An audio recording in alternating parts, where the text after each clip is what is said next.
Tout comme Antigone Davis de Facebook était en direct sur CNBC pour défendre l'entreprise contre les accusations d'un dénonciateur et son traitement des données de recherche suggérant qu'Instagram est nocif pour les adolescents, l'ensemble de son réseau de services s'est soudainement déconnecté.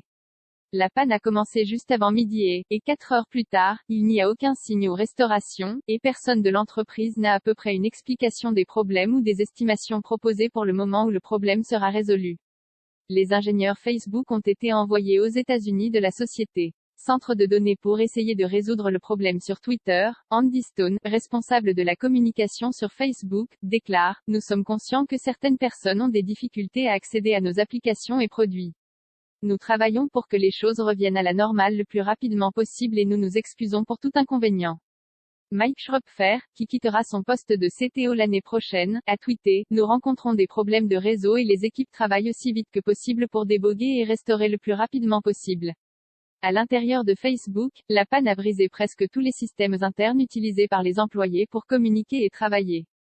Plusieurs employés ont déclaré à The Verge qu'ils avaient eu recours à leur compte de messagerie Outlook fourni par leur travail, bien que les employés ne puissent pas recevoir d'emails d'adresses externes. Les employés qui étaient connectés à des outils de travail tels que Google Docs et Zoom avant la panne peuvent toujours les utiliser, mais tout employé qui doit se connecter avec son email professionnel est bloqué. Des ingénieurs de Facebook ont été envoyés aux États-Unis de l'entreprise Centre de données pour tenter de résoudre le problème, selon 2 personnes familières avec la situation. Cela signifie que la panne, déjà la plus grave de Facebook depuis des années, pourrait être encore prolongée.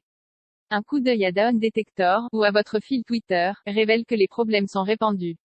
Bien qu'il ne soit pas clair exactement pourquoi les plateformes sont inaccessibles pour tant de personnes, leurs enregistrements DNS montrent que, comme la panne de Slack de la semaine dernière, le problème est apparemment DNS, c'est toujours DNS.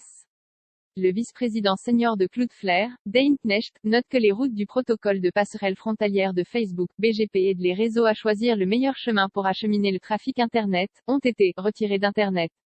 Alors que certains ont spéculé sur les pirates informatiques ou sur une protestation interne contre le rapport de dénonciation de la nuit dernière, il n'y a pas encore d'informations suggérant que quelque chose de malveillant soit à blâmer.